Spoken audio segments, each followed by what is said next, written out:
일반적인 언어로서 그냥 쉽게 사람들이 받아들이고 쓰이는 어떤 그런 것들이 이제 관용적인 표현이라고 할 수가 있습니다. 한판 언어의 구조를 파악하는 것, 어떤 특징을 파악하는 것도 중요하지만 출근을 해서 회사 지하 주차장에 도착했습니다. 오기 전에 책을 좀 읽다 왔는데 젊은 작가상 수상 작품집 2025를 지금 읽고 있거든요. 이제 마지막 작품만 남았어요. 다른 건 다 읽었는데 저는 첫 번째 실려있는 반의 반이라는 소설이 가장 마음에 들더라고요. 백온유 작가님이 쓰신. 제가 백온유 작가님이 쓰신 책은 유언을 읽어봤었는데 유언도 정말 좋았거든요. 추천드립니다. 청소년 소설이에요. 근데 반의 반은 어떤 스토리냐면 할머니와 딸, 손녀 이 3대가 한 가족으로 살고 있는데 이 할머니가 이제 나이가 드시니까 이 인지하는 거에도 이제 조금 문제가 생기고 조금 많이 안 좋으세요. 근데 그런 할머니가 5천만 원을 잃어버린 사건이 발생한 거예요. 그거를 딸과 손녀가 알게 됐는데 딸과 손녀는 할머니에게 5천만 원이 있었던 사실을 몰랐던 거죠. 비밀로 했던 거죠, 할머니가. 그래서 각자 이 돈에 대한 다른 생각들을 해요. 할머니 같은 경우에는 원래는 이 돈을 딸을 위해서 쓰려고 남겨두었던 건데 그 남편의 사망보험금이었거든요. 실버타운에 들어가고 싶어 해요. 그래서 이 5천만 원으로 실버타운에 들어가야겠다 이렇게 생각을 하고 있었고 딸 같은 경우에는 자기가 간통죄로 수감한 적이 있었거든요. 근데 그때 할머니한테 자기 합의금 좀 빌려달라고 요청을 했어요. 근데 할머니가 거절한 거죠. 그때는 돈이 없어서 거절했다고 생각했는데 할머니가 5천만 원이 있었음에도 자기한테 빌려주지 않았다는 생각에 엄청 큰 배신감을 느껴 하거든요. 자기 돈도 아니면서. 그래서 엄마한테 모성이란 게 있나? 그런 얘기도 하고 그리고 손녀 같은 경우에는 내가 만약에 할머니한테 그 돈을 받았었다면 뭘 할 수 있었을까? 그렇게 많이 아르바이트를 하지 않았어도 됐을 것이고 그것도 포기하지 않을 수 있었을 텐데 이런 식으로 마치 자기 돈인 마냥 그렇게 생각을 하면서 이 돈을 찾으면 난 뭘 할 수 있을까? 벌써 자기 돈이 된 것처럼 이제 하는 거죠. 그렇게 돈을 찾기 위해 이제 수사를 해보는데 의심 가는 유력한 용의자는 할머니의 요양보호사였어요. 근데 심증은 있는데 물증이 없는 거죠. 분명 CCTV로 검은색 비닐봉지를 들고 가는 걸 봤지만 그 안에 든 게 돈인지 아닌지를 확인할 길이 없는 거예요. 그래서 결국에는 못 잡는 걸로 끝이 나거든요. 근데 그 과정이 너무너무 재밌고 이 돈을 매개로 여러 사람의 세 사람의 인생을 보여주는 방식이 너무 훌륭한 전개라고 느껴졌고요. 좀 공감도 됐던 것 같아요. 저는 아직 딸의 입장으로서 저도 그런 생각이 들 때가 있거든요. 부모님이 나에게 이제 어릴 때 100의 사랑을 주지 못했으니까 나도 이만큼은 받을 자격이 있지 않나 그런 생각을 하거든요. 전혀 당연한 게 아닌데도 말이죠. 그래서 되게 웃기면서도 부끄러우면서도 많은 공감을 하면서 읽을 수 있었던 내용이라서 특히 재밌었던 것 같아요. 그리고 소설의 문장도 마음에 들었고 전개도 마음에 들고 이모저모가 좋은 그런 단편이어서 여러분들께 꼭 추천드리고 싶습니다. 저는 그럼 이제 올라가 볼게요. 집에 왔습니다. 최근에 제가 되게 오타쿠스럽다고 느낀 지점이 있었는데 제가 만화를 안 본 지는 좀 됐거든요. 어렸을 때부터 만화를 좋아했는데 성인이 돼서도 이제 종종 보다가 요즘에는 만화, 웹툰 이런 거 잘 안 보고 있어요. 뭔가 안 좋아졌다기보다는 그런 영상 매체들, 유튜브 외에는 딱히 흥미가 안 생긴다고 해야 되나? 그래서 안 보거든요. 근데 이 오타쿠라는 것은 만화를 보고 안 보고의 문제가 아니라 그런 성향이 있구나라는 걸 최근에 느꼈는데 제가 산리오를 좋아하거든요. 근데 산리오 이제 좋아하시는 분들 되게 많잖아요. 오타쿠 아니라도 너무 귀여우니까 좋아하시는 분들 많은데 저는 산리오가 좋아서 막 뭐 그 산리오 애니메이션을 찾아보거나 하진 않아요. 근데 뭔가 그 캐릭터의 생일이라든가 가족 관계라든가 아니면은 좋아하는 거 약간 이런 자질구레한 것들 있잖아요.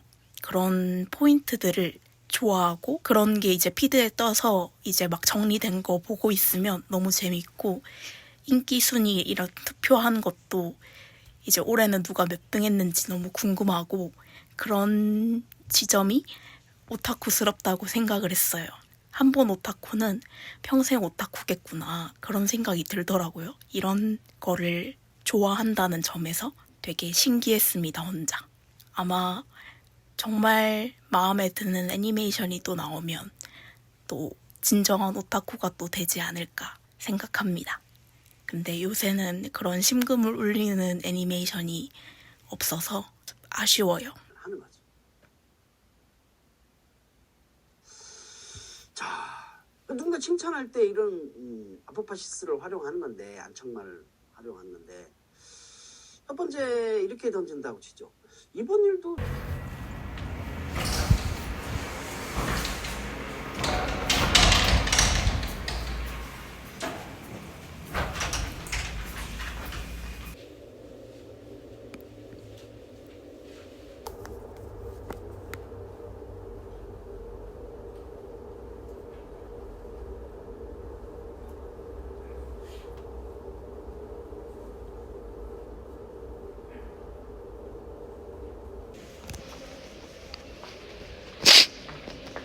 회사 지하 주차장에 도착을 했고요.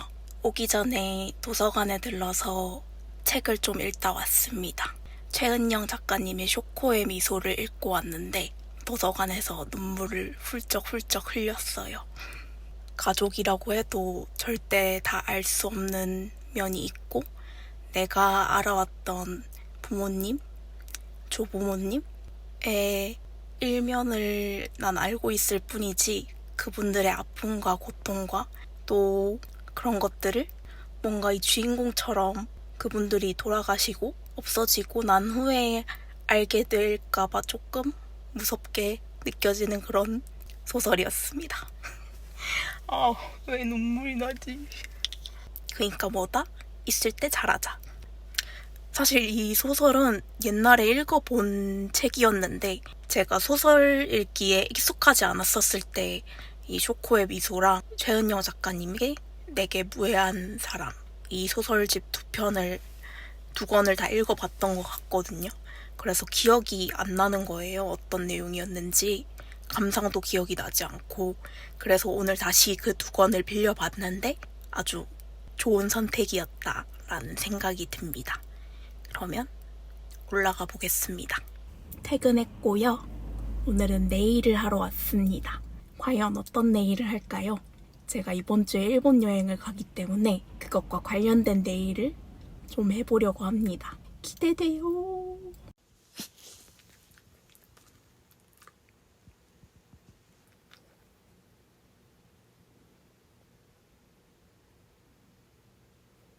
저는 오전에 수업 3개를 듣고 이제 씻고 회사 갈 준비를 마쳤고요.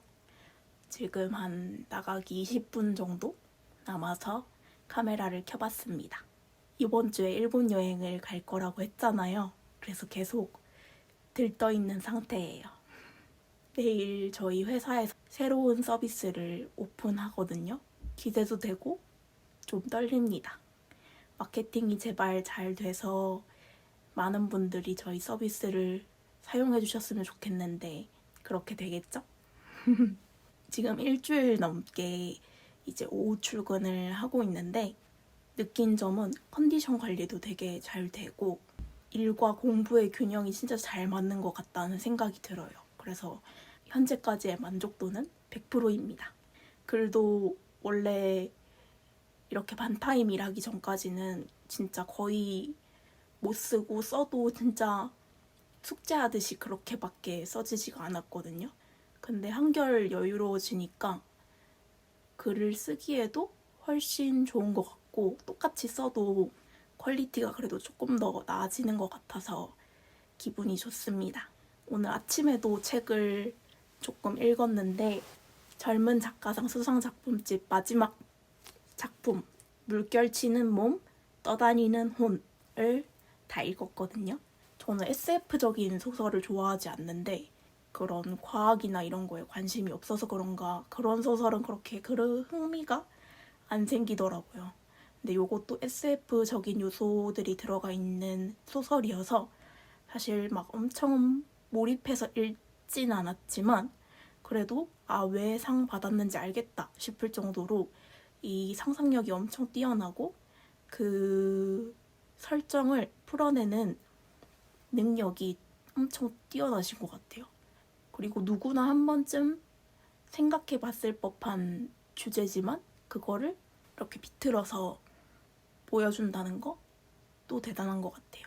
지구온난화가 심각해지면서 이제 지구가 다 해수면으로 뒤덮여 버리는 그런 세상에 대한 이야기를 액자식 구성으로 보여주고 있거든요. 사실 지구온난화가 심각하다 말해도 우리가 현실에서 바뀌는 건 별로 없잖아요. 제 생활과 행동이. 근데 문학 작품의 장점이라고 해야 되나? 문학 작품의 효과가 이런 데서 드러나는 것 같아요. 어찌 보면 정말 끔찍한 세상을 그려놓고 있지만 그거를 되게 담담하게 서술해 나가는 과정에서 깨달음을 주는 그런 글이었던 것 같아서 이래서 문학을 하는구나 그런 생각도 들게 하는 작품이었습니다. 그래서 다 읽어봤는데 젊은 작가상 수상작품집은 항상 재밌는 것 같아요. 그러면 저는 편집을 좀 하다가 출근을 해보도록 하겠습니다. 안녕.